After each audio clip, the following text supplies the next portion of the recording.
Ya. Assalamualaikum warahmatullahi wabarakatuh. Waalaikumsalam warahmatullahi wabarakatuh. Alhamdulillah kita bisa berkumpul di sini dalam rangka menyebarkan pemahaman dan menerangkan pengalaman saya Tajudul Rizki dalam mengikuti calon guru penggerak angkatan 11. Saya mengucapkan terima kasih kepada bapak-bapak dan ibu-ibu atas kehadirannya untuk dalam rangka menyebarkan pemahaman dan penerapan pengalaman. Nah, sebelum kita mulai, kita akan mengadakan speaking dulu agar pikiran kita fresh, agar kita fokus dalam materi. Ya, enggak. Mangga bapak-bapak, ibu-ibu The berdiri. Bluetooth device is Are you feeling happy? Wave your hands in the air, 'cause we've got a new dance from our friend called Charlie Bear. There's a little secret about a bear you know, a funny bear called Charlie. Come and join in the show. Traveling the world and clapping his hands. It's Charlie Bear and his red band. So grab your compass and pack your case.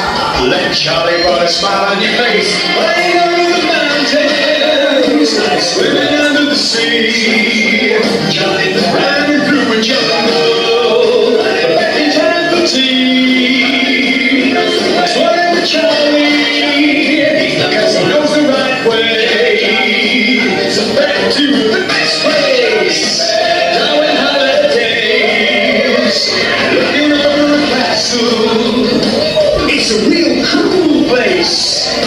Oh, flying in a starship, wow! Well, you can fly into space. Traveling all around and clapping his hands. It's Charlie Bear and his traveling band. So grab your compass and pack your case. Well, let Charlie put a smile on your face. Flying over the mountains, swimming under the sea. Running through a jungle, back in time for tea. Exploring with Charlie, because he knows the right way. Back to the best place, Darwin Holidays. Yeah! Now Charlie Bear's a legend. Big it up for the bear. Clap your hands together and jump in the air. Everybody follow Charlie. He knows the right way. Back to the best place, Darwin Holidays. Yeah! Running over the mountains, swimming under the sea. Running through a jungle, back in time for tea. We're exploring with Charlie, 'cause he knows the right way. Back to the best place, Darwin Holidays. Back to the best place, yeah, Darwin Holidays. Back to the best place, Darwin Holidays, yeah. Ya, terima kasih. Tepuk tangan. Kita berkali. Karena gerak ya. Next. Nah, di sini saya akan berbagi kepada Bapak Ibu bahwasanya tentang konsep inti budaya positif. Di antara konsep budaya positif itu di dalamnya ada namanya perubahan paradigma belajar. Yang kedua adalah disiplin positif. Yang ketiga adalah teori motivasi perilaku manusia. Yang keempat, keyakinan kelas. Yang kelima, kehukuman dan penghargaan. Yang keenam, kebutuhan dasar manusia. Yang ketujuh, posisi kontrol guru. Dan yang kedelapan adalah segitiga restitusi. Masuk ke dalam perubahan paradigma belajar.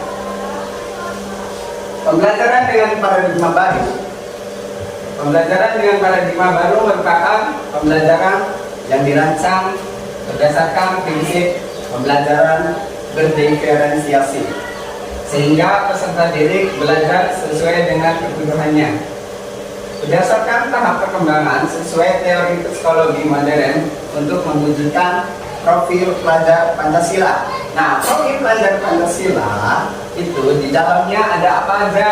Yang pertama adalah beriman dan bertakwa pada Tuhan Yang Maha Esa dan berakhlak mulia. Yang kedua adalah berkebinekaan global. Yang ketiga adalah bergotong royong. Yang keempat adalah kreatif. Yang selanjutnya adalah mandiri. Dan yang terakhir yaitu bernama kritis. Nah, untuk bapak-bapak, ibu-ibu bisa mengimplementasikan di dalam kelas, mari kita ikuti nyanyian lagu profil pelajar Pancasila. Dicontohin dulu ya. Pelajar Pancasila beriman dan bertakwa pada Tuhan Yang Esa dan berakhlak mulia, berkebinekaan global, gotong royong kreatif, mandiri dan bernalar kritis. Bisa bapak-bapak, ibu-ibu? Nah, dicontohin tadi. 1, 2, 3. Pelajar Pancasila beriman dan bertakwa pada Tuhan Yang Esa dan berakhlak mulia, berkebinekaan global, gotong royong kreatif, mandiri dan bernalar kritis. Ya boleh satu kali lagi ya. 1, 2, 3. Pelajar Pancasila beriman dan bertakwa pada Tuhan Yang Esa dan berakhlak mulia, berkebinekaan global, gotong royong kreatif, mandiri dan bernalar kritis. Ya, terima kasih. Lanjut. Disiplin positif. Disiplin positif itu berasal dari kata disiplina, di mana yang artinya adalah belajar. Disiplin mengacu pada disiplin diri yang memiliki tanggung jawab terhadap apa yang dilakukan berdasarkan nilai-nilai yang diyakini. Disiplin positif merupakan salah satu cara penerapan disiplin yang bertujuan untuk menumbuhkan kesadaran serta memberdayakan peserta didik tanpa imbalan penghargaan, ancaman, ataupun hukuman.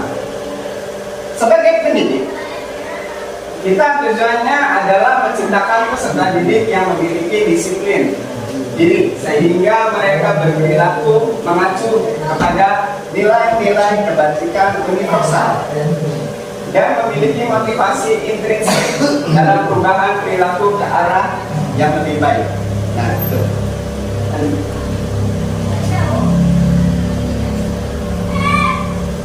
Nilai-nilai kebajikannya itu apa aja? Nilai-nilai yang disepakati bersama, lepas dari suku, bangsa, agama, bahasa, maupun latar belakangnya.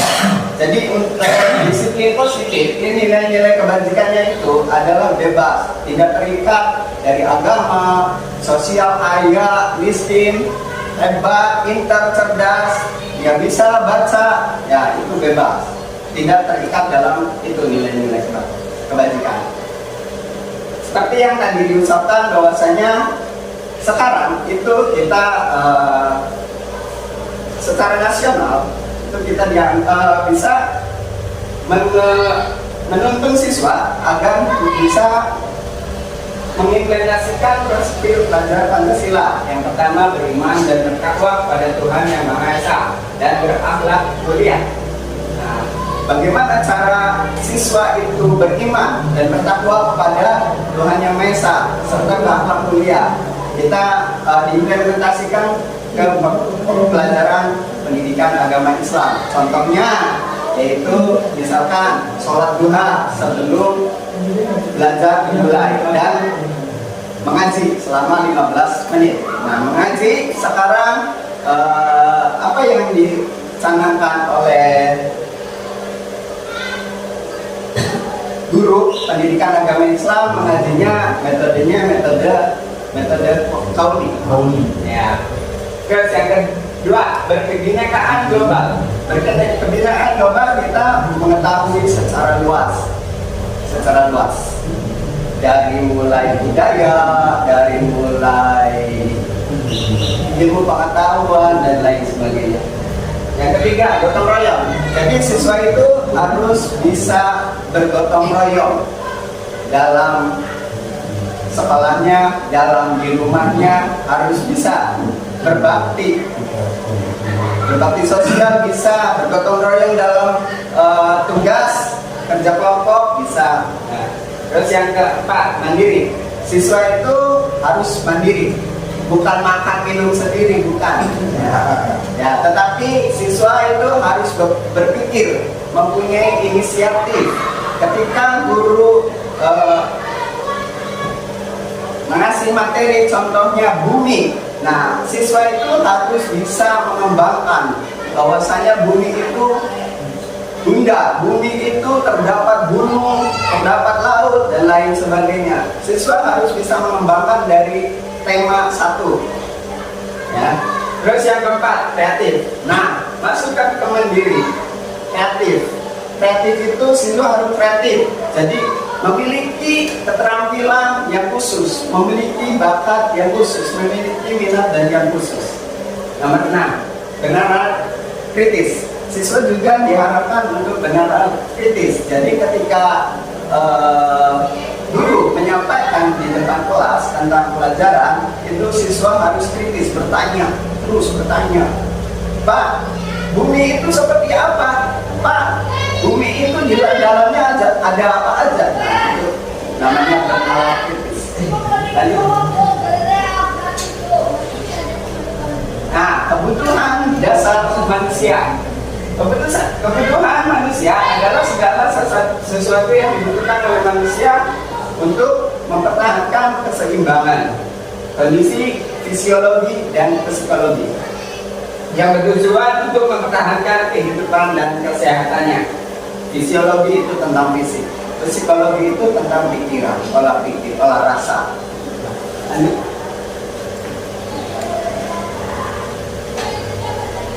Nah, di sini ada 5 kebutuhan dasar manusia menurut Dr. William Glasser.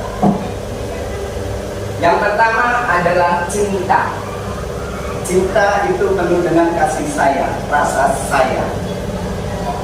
Yang kedua adalah kesenangan. Bagaimana siswa itu bisa senang, bisa bahagia. Nah, yang ketiga adalah kekuasaan.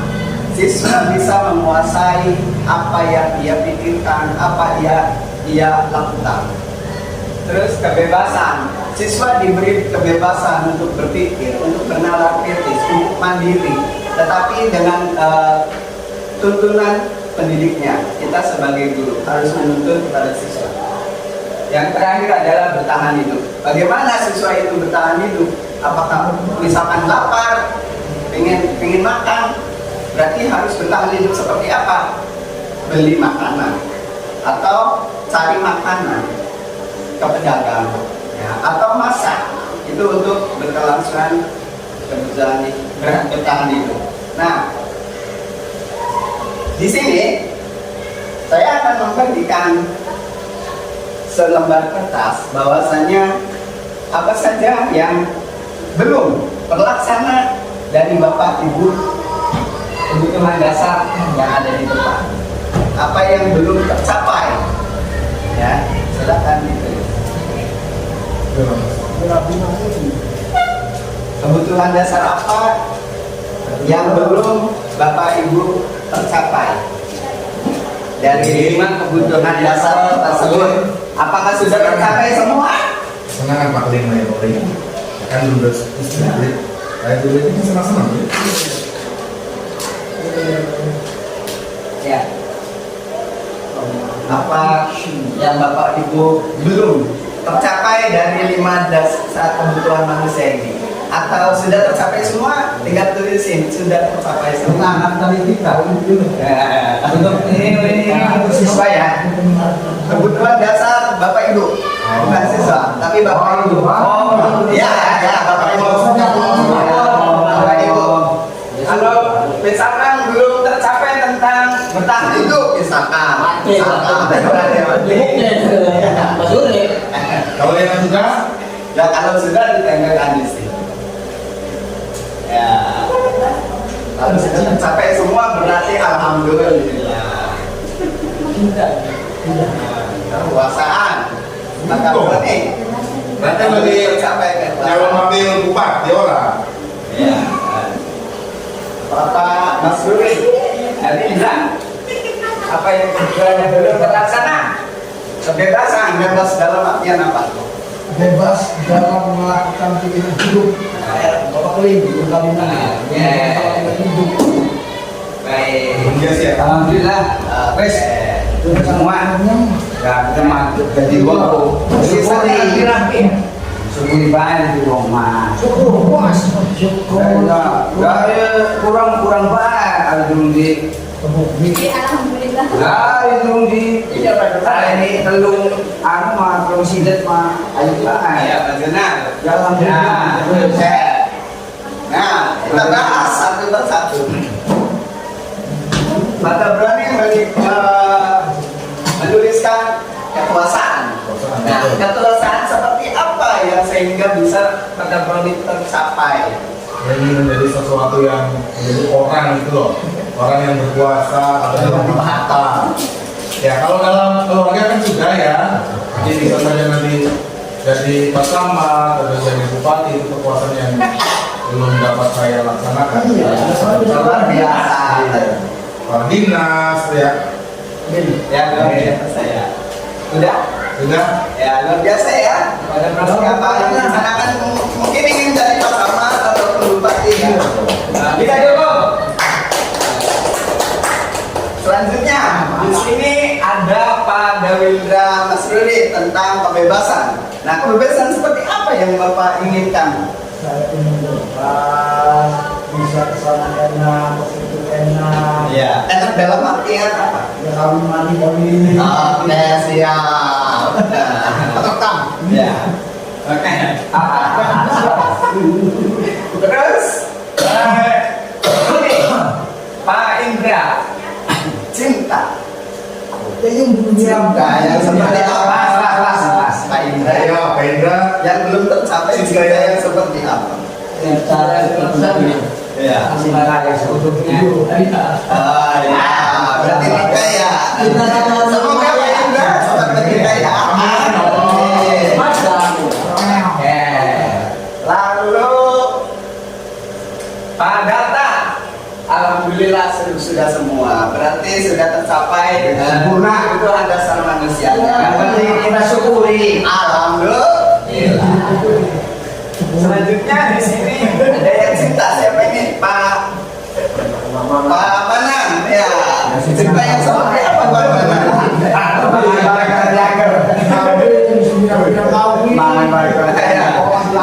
Masih mencari cinta. Masih mencari cinta. Cintanya siapa Pak Manang? Mencari cintanya siapa? Oh, istrinya lagi jauh. Berarti lagi LDR-an ya. Iya. Oke.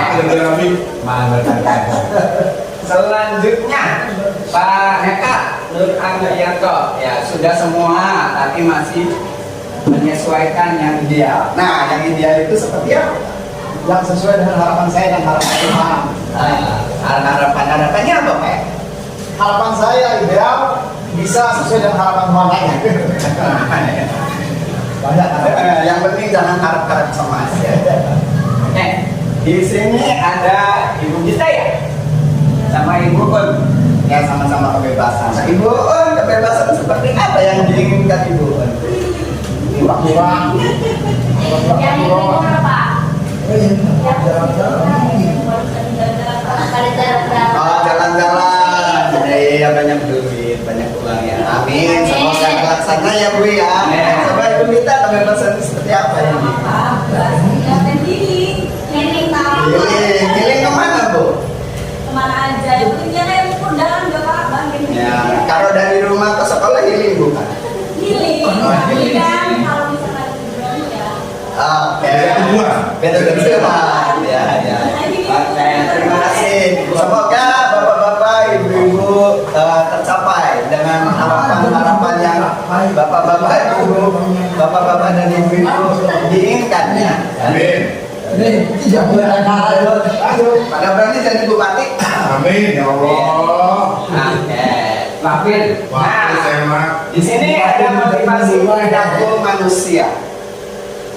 Yang pertama itu motivasi itu untuk menghindari ketidaknyamanan atau hukuman. Jadi pada siswa itu kita sebagai pendidik itu harus memotivasi siswa untuk agar lebih baik lagi dari sebelumnya. Yang intinya lebih baik dari hari ini untuk selanjutnya.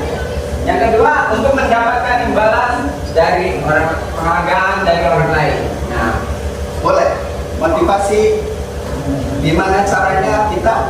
Contoh, kamu kalau nilainya bagus itu nanti dikasih hadiah dari bapaknya ibunya. Nah, itu boleh. Atau dari bapak ibu guru juga boleh. Entah kamu kalau dapat nilainya di atas 95 nanti bapak kasih surprise. Terserah surprise-nya berbentuk apa, boleh. Terserah bapak dan ibu. Yang ketiga, untuk menjadi orang yang mereka inginkan dan mengambil diri sendiri dengan nilai-nilai yang mereka percaya. Nah, untuk menjadikan orang yang mereka inginkan, ingin seperti apa siswa itu? Seperti mendapatkan cita-citanya, mendapatkan nilai yang bagus, mendapatkan pujian dari bapak ibu guru. Nah, itu lanjut. Nah, di sini ada konsep disiplin dengan identitas gagal. Nah, konsep disiplin identitas gagal yang pertama adalah hukuman dan penghargaan. Itu identitas gagal untuk disiplin positifnya. Yang pertama hukuman. Hukuman itu menyakitkan bagi siswa. Ketika siswa itu dihukum, ketika terlambat, terus lari-lari keliling lapangan selama 100 kali, itu sangat menyakitkan bagi siswa. Yang kedua, tidak nyaman. Apakah siswa itu dihukum lari-lari itu merasa nyaman? Tidak. Ya. Yang ketiga, murid takut. Nah, dari situ hukuman itu murid akan takut. Besoknya nggak akan berangkat lagi karena takut dihukum lari-lari 100 kali lagi, yang membuat siswa capek. Selanjutnya terkesan memaksa ketika hukuman dari bapak ibu itu yang melaksanakan dihukum kepada peserta didik itu sangat memaksa, tidak diinginkan oleh peserta didik, pasti itu ya. Untuk yang keempat, murid menyembunyikan kesalahan. Nah, untuk selanjutnya itu terkadang murid bisa menyembunyikan kesalahannya. Contoh, misalkan tidak pakai sepatu, pakainya sandal ke sekolah. Terus murid berbohong, Pak, lagi dicuci, padahal bikin, ya, bikin nomor sepatu, ya, Pak, kotor, alasannya kan berbohong, tuh, jadi hukuman.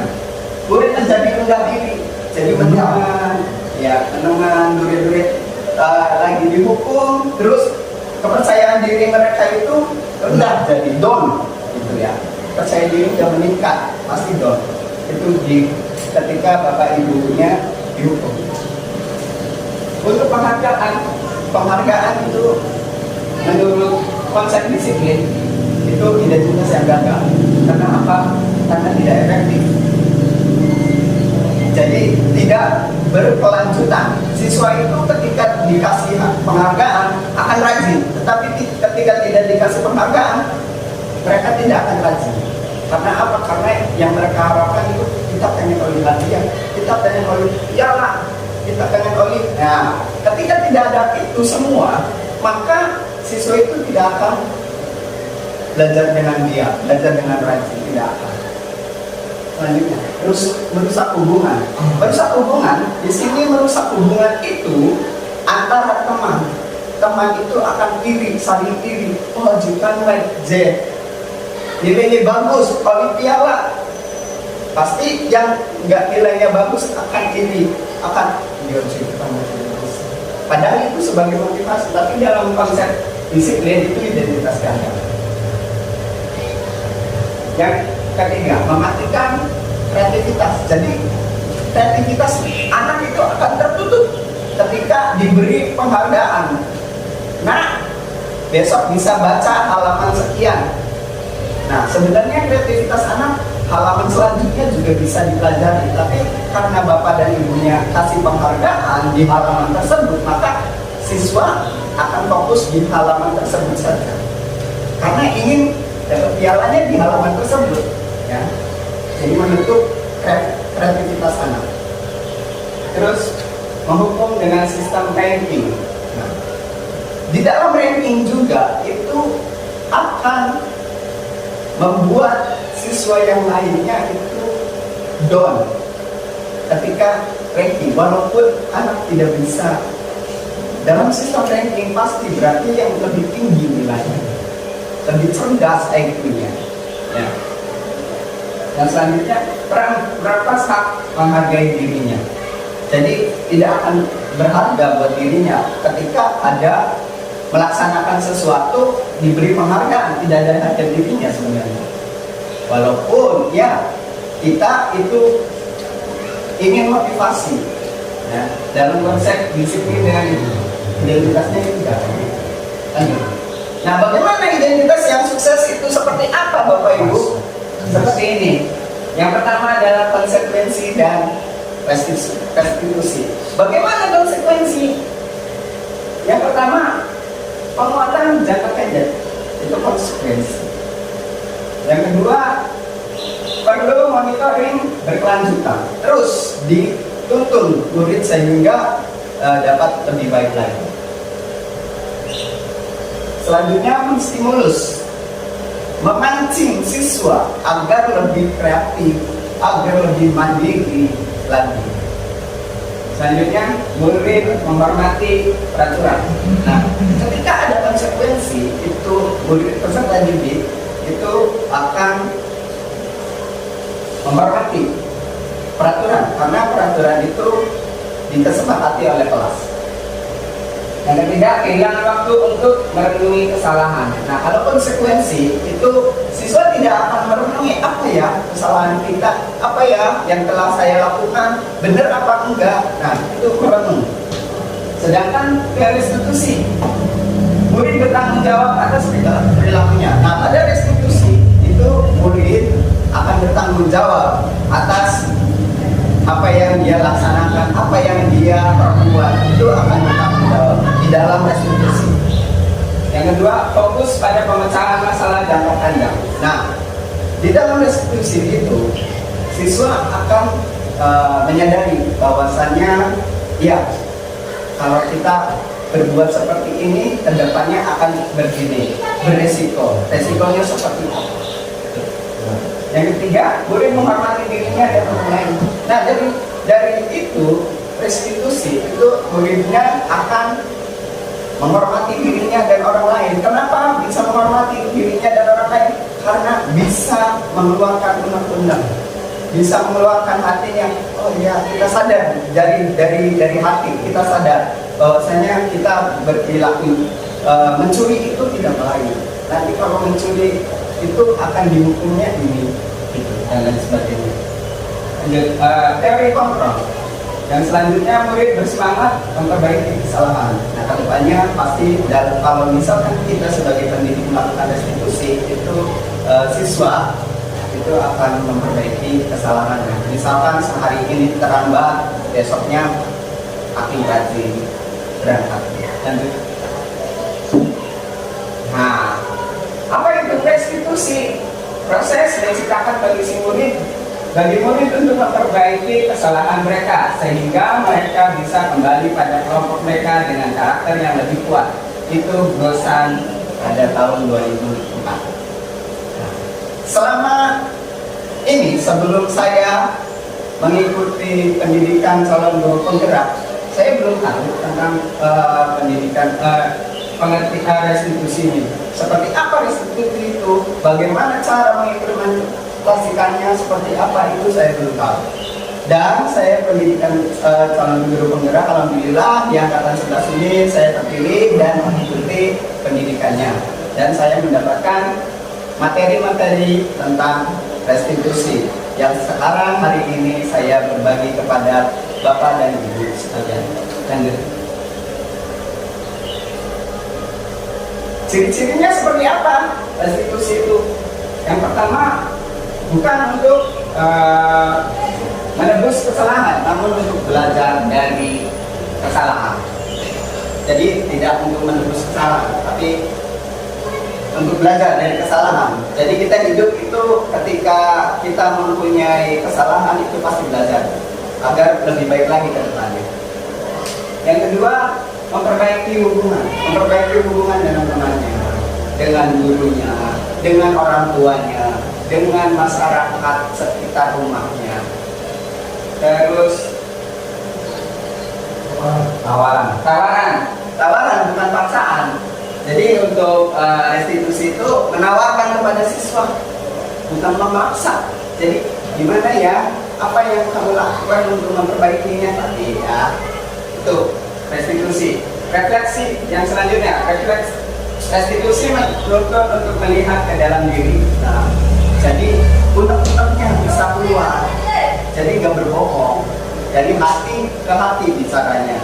Kalau melakukan restitusi, bukan dari emosi ke hati, bukan. Terus yang selanjutnya, restitusi mencari kebutuhan dasar yang mendasari tindakan. Nah, tindakan yang mendasari tindakan tersebut siswa itu kenapa bisa seperti itu, alasannya apa? Lanjut. Selanjutnya, restitusi diri adalah cara yang paling baik. Restitusi fokus pada karakter bukan tindakan. Nah, di dalam restitusi ini kita itu sebagai pendidik itu menumbuhkan karakter siswa agar kedepannya lebih baik lagi. Selanjutnya, restitusi fokus pada solusi. Nah, restitusi itu fokusnya pada solusi, bukan menambah masalah. Ya, jadi hitung-hitung bimbingan konseling kalau di tingkat SMP dan SMA. Kalau di SD mungkin belum ada ya bimbingan konseling itu di wali kelas masing-masing. Selanjutnya, restitusi mengembalikan murid yang berbuat salah pada kelompoknya. Nah, ketika berbuat salah, memperbaiki, muridnya bisa bergabung lagi, bersosialisasi lagi dengan temannya. Lanjut. Nah, ini perbedaan antara hukuman, konsekuensi, dan restitusi. Nah, kasusnya, contohnya, siswa sering tidak mengerjakan PR. Ketika Bapak Ibu melihat peserta didik tidak mengerjakan tugas pekerjaan rumah, itu hukumannya, contohnya guru menghukum siswa tersebut untuk hormat bendera selama 10 menit dengan tidak menurunkan tangannya. Apakah itu menyakitkan bagi siswa, Bapak Ibu? Belum tentu. Menyakitkan apa enggak? Memaksa atau enggak? Nah, ya berarti itu namanya hukuman. Nah, terus guru marah dan murid merasa takut, marah. Marahnya seperti marah ya. Gitu. Kalau konsekuensi, guru memberikan konsekuensi untuk mengerjakan PR-nya saat istirahat atau dikerjakan sebanyak 3 kali lipat. Jadi itu konsekuensi. Guru tegas dan siswa menghormati peraturan. Nah, kalau di restitusi itu beda. Guru menanyakan keyakinan kelas atau dirinya dan membantu siswa menyelesaikan masalah. Jadi menanyakan dulu kepada siswanya, kenapa bisa nggak mengerjakan PR? Apakah PR-nya susah atau apa gitu. Terus siswanya juga diberi supaya alasannya tepat. Yang kedua, guru terbuka dan siswa menghormati dirinya dan orang lain. Nah, ketika berbicara ditanyakan seperti itu, nah kenapa nggak mengerjakan pekerjaan rumah? Pasti siswa juga akan menghargai dirinya. Iya, saya merasa bersalah. Pasti gitu. Beda kalau dimarahin. Kenapa kamu nggak mengerjakan PR? Ya, itu ya. Lanjut. Nah, di sini 5 posisi kontrol. 5 posisi kontrol itu ada penghukum, pembuat rasa bersalah, teman, pemantau, dan manajer. Lanjut. Nah, di sini ada sebuah kasus dalam mengimplementasikan lima posisi kontrol. Yang kasusnya adalah siswa tidak memakai atribut lengkap saat upacara bendera. Contohnya, seharusnya memakai merah putih, bawahan merah dan atasan putih, tetapi siswa memakai bawahannya pramuka, atasannya putih. Itu melanggar atribut atau tidak, Bapak Ibu? Melanggar ya. Nah, contoh posisi kontrol kita misalkan sebagai penghukum patuhi aturan sekolah, lalu berdiri di depan barisan. Nah, jadi ketika hukuman itu, posisi kontrolnya sebagai penghukum, siswa suruh maju di depan barisannya seluruh siswa yang sedang upacara dan dilakukan seperti itu. Nah, gimana kalau pemantau? Karena sudah melanggar, kamu sudah melanggar. Apakah aturan dan konsekuensinya? Jadi siswa ditanyain, kamu melanggar atau tidak? Terus konsekuensinya kalau melanggar peraturan itu seperti apa? Itu pemantau. Kalau manajer, nah manajer itu ditanyain, kita sebagai manajer, kita sebagai pemimpin kalau manajer, apakah kamu tahu kesalahanmu? Kira-kira bagaimana kamu akan memperbaiki kesalahan ini? Nah, jadi kalau manajer kan bijaksana. Ya. Jadi pertanyaannya lebih lembut. Gimana kalau teman? Ayolah yang tertib, buat Pak Guru bangga. Kali ini tidak apa-apa. Kamu salah. Itu sebagai teman. Kalau sebagai pembuat rasa bersalah, berapa kali Pak Guru harus memberitahu kamu, Pak Guru kecewa sama kamu. Nah, itu tentang membuat rasa bersalah. Selanjutnya. Nah, di sini ada sebuah kasus hingga tidak melaksanakan tugas piket kelas. Nah, Bapak Ibu silakan pemanfaat antara 5 posisi kontrol yang Bapak Ibu lakukan pada kesalahan hingga tidak melaksanakan tugas piket kelas. Contoh, misalkan Bapak Ibu sebagai pemantau, nah tindakan apa yang Bapak Ibu lakukan dari kasus ini? Kembali lagi yang tadi. Apa ini yang dituliskan adalah posisi kontrol apa yang Bapak Ibu lakukan ketika tadi soal kasusnya. Tadi keterangan, kita hubungan, berarti kan pernyataan. Iya, betul. Biaran. betul. Nah,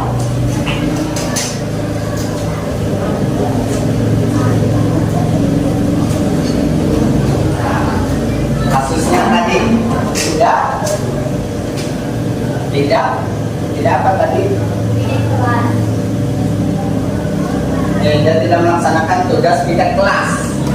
Posisi apa yang Bapak Ibu lakukan? Pilih salah satu saja.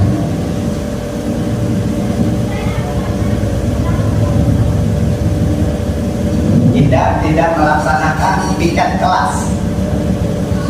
Mana yang Bapak Ibu akan lakukan? Posisi kontrol mana? Misalkan manajer, nah apa tindakannya, apa pertanyaannya?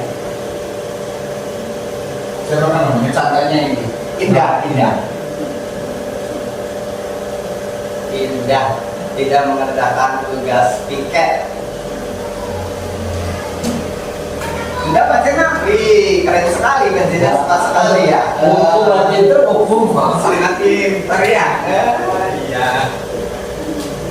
Biasa hukum.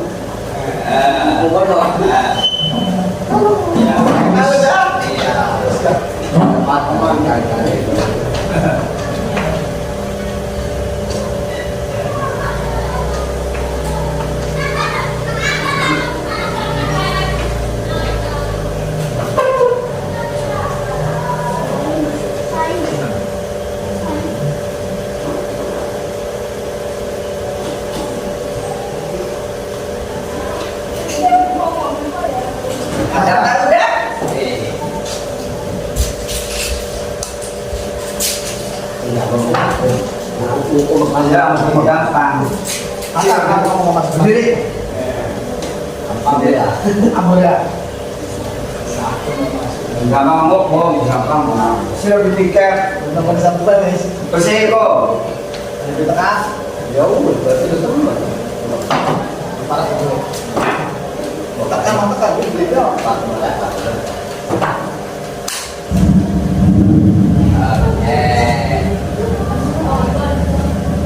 Nggak mau bom, mau bersih sekolahan. Ya sambil menunggu yang lain, di sini ada Pak sebagai manajer. Nah, pertanyaannya, kenapa kamu tidak pindah kelas? Bagaimana kamu untuk selanjutnya?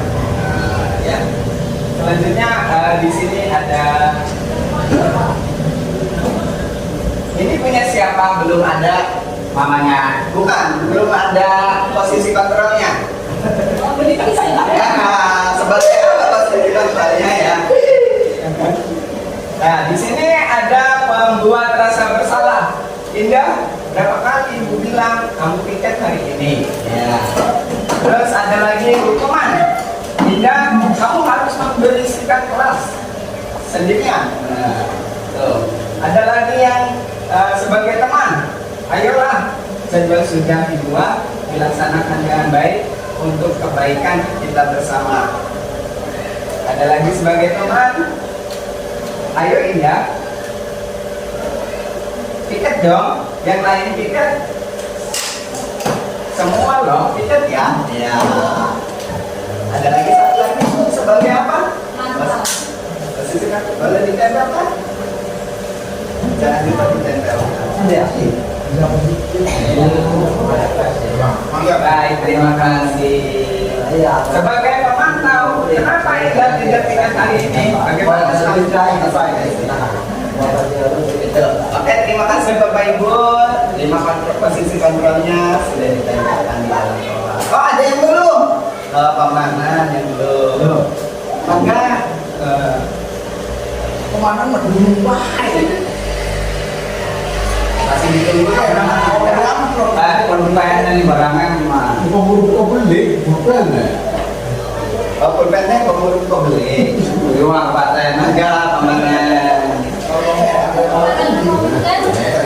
Enggak ditempel.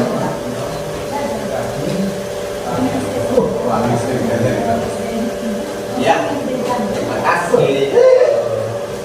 Terima kasih. Biasanya dibully deh. Menghukum karena kamu tidak melaksanakan piket kelas. Sekarang kamu membersihkan WC. Nah, WC semua WC. Ini kebalik. Ya, lanjut. Nah, di sini ada pembuat keyakinan kelas. Nah, membuat keyakinan kelas itu yang pertama adalah lebih abstrak daripada peraturan, lebih sederhana, lebih luas daripada peraturan. Yang kedua, sedikit saja agar mudah diingat. Nah, kalau keyakinan kelas itu hanya sedikit saja supaya gampang diingat oleh siswa. Kalau misalkan banyak 10, 20 itu mungkin siswa akan lupa. Jangankan siswa, gurunya pun akan lupa. Selanjutnya berupa pernyataan universal. Nah, pernyataan universal itu ke semua, membahas ke semua siswa. Selanjutnya dapat diterapkan di kelas.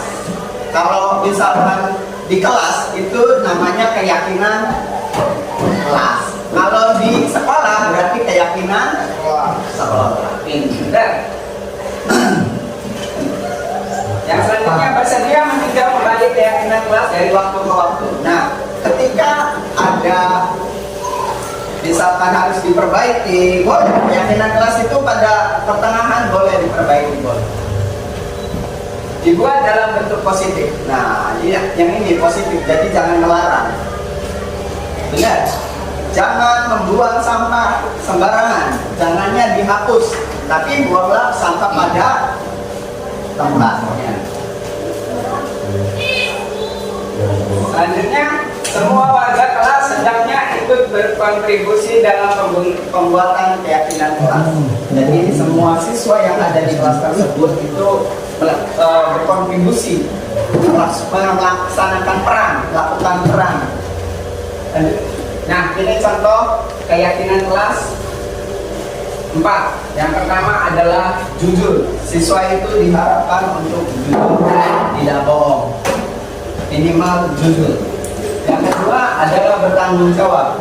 Bertanggung jawab atas apa yang mereka lakukan, bertanggung jawab apa yang tindakan apa yang mereka lakukan, kesalahan apa yang mereka lakukan itu harus bertanggung jawab. Selanjutnya ini yang ke-5S. Senyum, sapa kalau ketemu harus senyum, harus menyapa, harus salam. Menjaga kebersihan. Selanjutnya menjaga kebersihan. Jadi siswa itu menjaga kebersihan kelasnya di dalam maupun di luar kelas. Selanjutnya saling menghormati dan menghargai sesama teman, sama bapak ibu guru harus saling menghormati. Yang selanjutnya adalah menolong teman ketika teman membutuhkan bantuan, merasa kesulitan, harus menolong. Nah, segitiga restitusi. Segitiga restitusi itu yang pertama adalah menstabilkan identitas. Yang kedua adalah validasi kebutuhan. Yang ketiga adalah menanyakan keyakinan. Menstabilkan identitas. Setiap orang pasti pernah melakukan kesalahan. Kamu bukan satu-satunya yang pernah melakukan hal ini.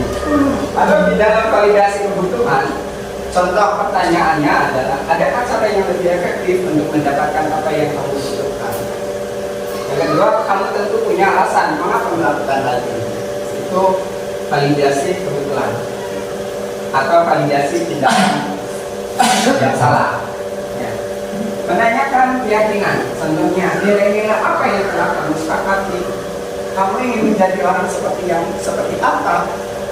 Tuh, itu pertanyaan. Lanjut.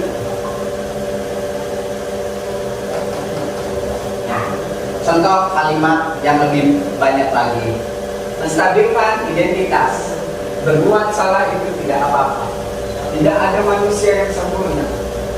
Saya juga pernah melakukan kesalahan seperti ini. Kita bisa menyelesaikan ini. Bapak Ibu tidak tertarik mencari siapa yang salah, tapi Bapak Ibu ingin mencari solusi dari permasalahan ini. Kamu berhak merasa begitu. Apakah kamu sedang menjadi teman yang baik buat kamu sendiri? Stabilitas identitas. Lanjut. Kalau validasi tindakan yang salah atau validasi kebutuhan, contoh kalimatnya yang lebih banyak yaitu padahal kamu bisa melakukan yang lebih buruk dari ini ya. Kamu pasti punya alasan mengapa melakukan hal itu. Kamu patut bangga pada dirimu sendiri karena kamu telah melindungi sesuatu yang penting buatmu. Kamu boleh mempertahankan sikap itu, tapi kamu harus menjalankan sikap yang baru lagi. Lanjut. Itu menanyakan tadi validitas tindakan yang salah. Sekarang menanyakan keyakinan. Contoh pertanyaannya yang lebih banyak lagi yaitu apa yang kita percaya sebagai kelas atau keluarga. Apa nilai-nilai umum yang kita telah sepakati di dalam kelas, di dalam keluarga, di dalam sekolah. Apa bayangan kita tentang kelas yang ideal? Apa yang saya lakukan? Saya tanyakan bagaimana yang ideal. Kamu mau jadi orang yang seperti apa nanti besok yang akan datang? Lanjut.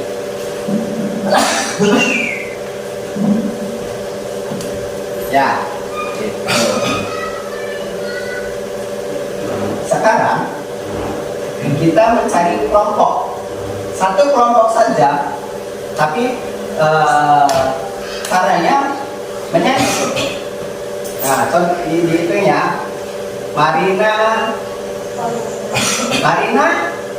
menari di atas menara. Marina menari di atas menara ya. Bisa? Bisa. Ya, 1, 2, 3. Marina menari di atas menara. Marina menari di atas menara.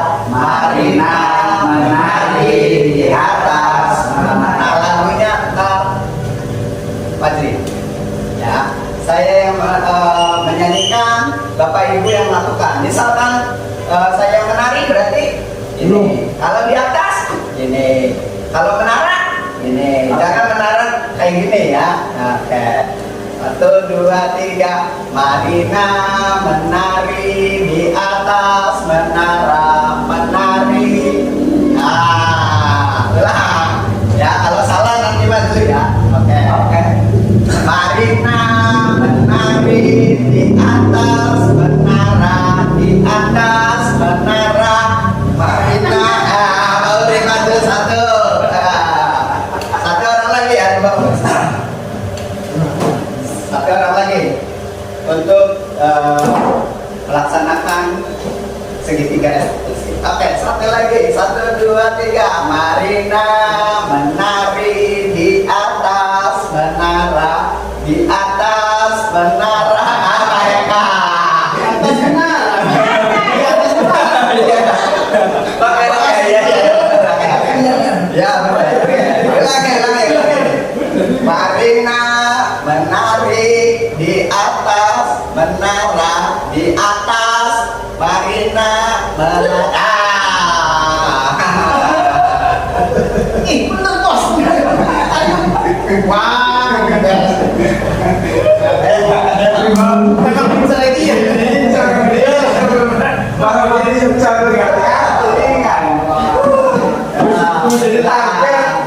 Bisa ditarget. Ya, oke. Di sini ada sebuah kasus mau jadi bapak ibu guru, siapa yang mau jadi muridnya? Besok ya, Pak. Bapak mau jadi guru? Boleh. Guru boleh. Silakan, ini kasusnya. Di sini ada Almas. Jadi guru Almas ya. Enggak bapak ibu. Namanya Almas. Ya, nama Almas. Bahwasanya kasusnya itu jarang masuk sekolah. Dia jawab ya. Bapak. Ya. Dia jawab. So. Salam. Sudah. Assalamualaikum Pak. Waalaikumsalam Mas. Silakan duduk. Itu sudah. Bagaimana kabarnya Mas? Saya baik-baik saja Pak. Alhamdulillah kalau sehat ya. Bapak pengen ngobrol sama Almas ini. Sekarang Almas sering gak masuk sekolah ya? Iya Pak, betul sekali. Nah, kenapa Almas jarang masuk sekolah? Karena saya membantu orang tua Pak di rumah. Wah, bagus. Almas di dalam ya? Almas di dalam ya? Iya Pak, saya kalau malam istilahnya mencari tambahan kan dari orang dalam. Sudah banyak ya undangannya? Alhamdulillah Pak, saya itu sebetulnya Pak sudah banyak job di sana. Wah hebat Almas. Tidak semua anak seusia Almas bisa menjadi dalang. Almas harus bangga dan Almas itu memang keren.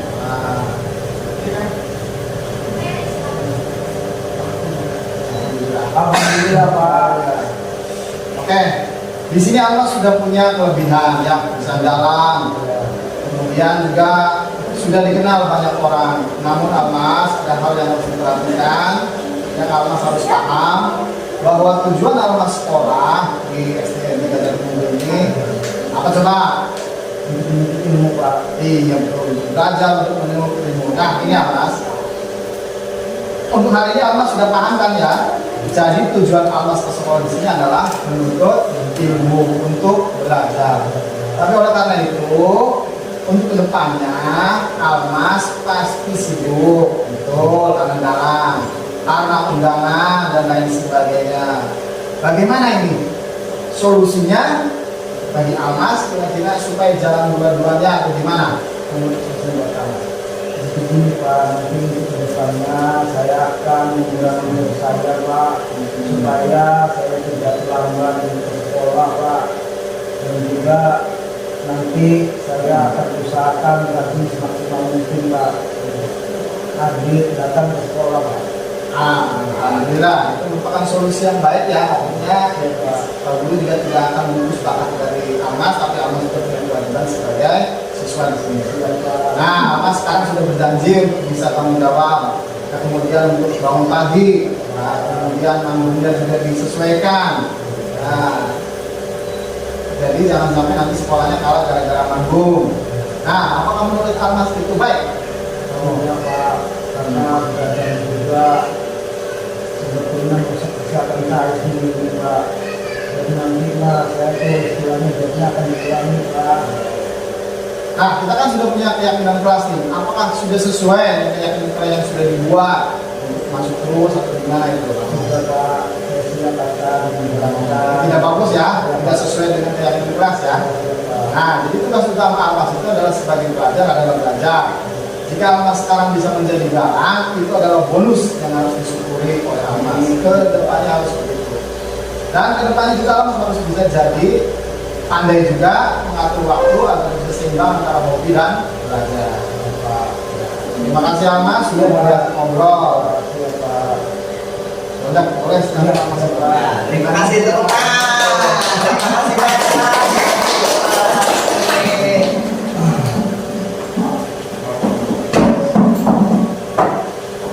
Ya, itu adalah contoh melakukan segitiga restitusi. Saya harap kepada Bapak Ibu kedepannya itu agar lebih menuntun siswanya, menuntun peserta didiknya di dalam kelas maupun di luar kelas. Misalkan siswanya itu memiliki masalah dengan hati, dari hati ke hati, jangan dengan emosi. Ya. Saya harapkan ini saya berbagi kepada Bapak Ibu, bukan berbagi sih intinya. Saya bukan menggurui, saya akan sekedar sharing saja kepada Bapak Ibu apa yang saya terima di dalam pendidikan calon guru penggerak ini. Semoga kita ke depan diberi kesehatan agar bisa berkumpul lagi di lain waktu. Terima kasih sekali lagi Bapak Ibu atas waktunya. Mohon maaf mengganggu waktu istirahat Bapak Ibu. Terima kasih dari saya Padri Rizky, calon guru penggerak angkatan 11. Assalamualaikum warahmatullahi wabarakatuh. Waalaikumsalam warahmatullahi wabarakatuh. Tanggapan saya sangatlah bagus dengan istilahnya penjelasan dari bapak-bapak calon guru penggerak kita supaya kedepannya jauh lebih. Amin.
Waalaikumsalam. Nah gini Ayu, Ayu tahu nggak kenapa Ayu Bapak Ibu panggil ke kantor? Kemarin saat ujian saya melakukan Nah boncong terus boleh nggak Bapak Ibu tolong ceritakan bagaimana kronologinya sehingga Ayu itu mencontek? jadi waktu itu saya membawa catatan kecil ke dalam ruangan ujian dan diketahui oleh pengawas. Assalamualaikum warahmatullahi wabarakatuh. Saya Ayu, saya sangat senang ketemu Pak Fajrin. Saya sudah melakukan kesalahan yang seharusnya tidak dilakukan. Untung Pak Fajrin tidak memarahi dan menghukum saya, melainkan memotivasi saya untuk berbuat lebih baik lagi ke depannya dan tidak akan berbuat kesalahan yang sama. Saya sangat berterima kasih kepada Pak Fajrin. Sekian dari saya. Wassalamualaikum warahmatullahi wabarakatuh.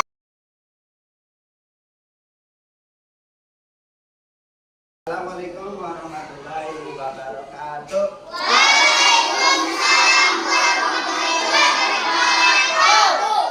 Selamat pagi.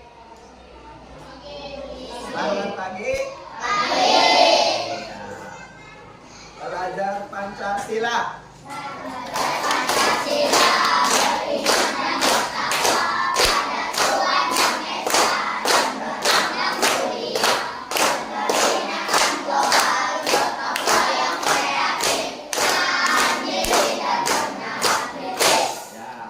Sekarang pagi hari ini kita akan membuat keyakinan kelas. Nah, ntar Pak Fajrin bagikan sebuah selembar kertas. Nanti kalian tulis apa yang kalian inginkan di kelas ini. Ya, contohnya buanglah sampah pada tempatnya. Nah, jangan ada kata-kata jangan atau tidak boleh, jangan ya. Harus kata-kata yang positif ya. Bisa? Ya, oke, Bapak dibandingkan ya.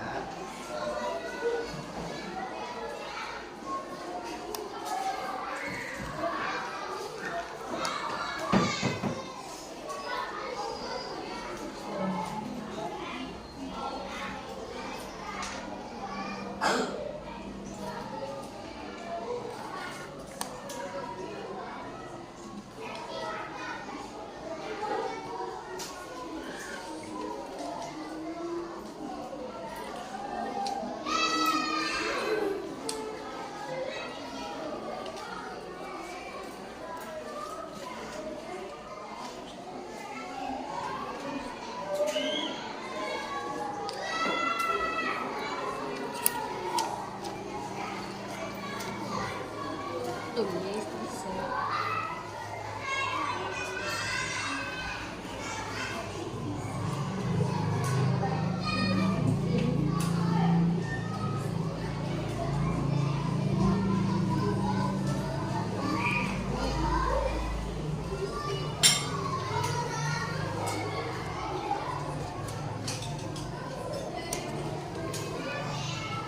So, kalian tulis apa yang kalian inginkan.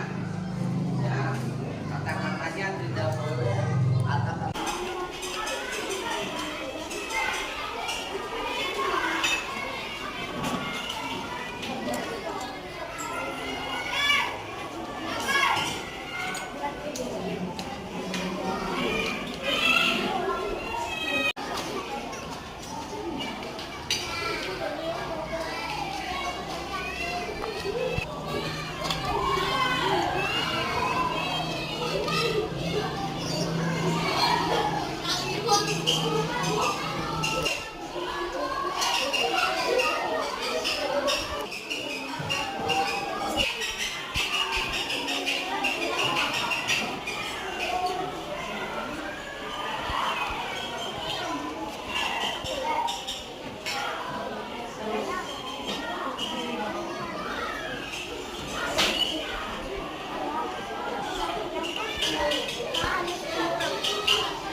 saling menghargai. Nah, keyakinan itu harus saling menghargai.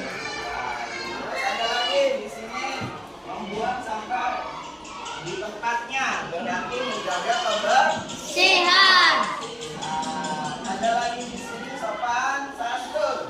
Ya, jadi kita harus 5S. Sapa, salam, sopan, santun ya.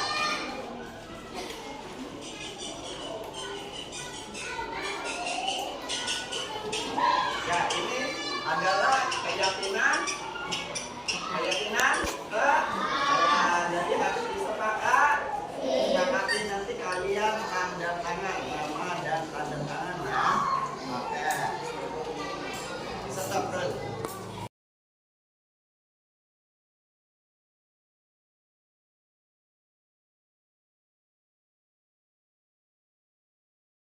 Assalamualaikum warahmatullahi wabarakatuh. Nama saya Darren Praditya. Assalamualaikum warahmatullahi wabarakatuh. Nama saya Sila Melia. Assalamualaikum warahmatullahi wabarakatuh. Nama saya Ria Sakitin. Assalamualaikum warahmatullahi wabarakatuh. Perkenalkan nama saya Rusmandi.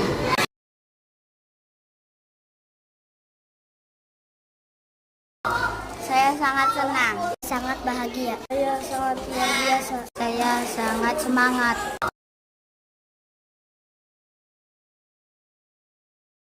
Kita akan lebih baik dari kedepannya.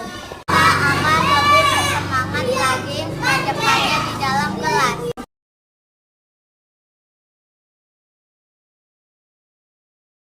Raise a cup up for all my day ones. Two middle fingers for the haters. Let's only get in greater. Straight up from nothing we go. Higher than the highest skyscraper. No little league we major. The proof is in the paper. We put the good in the good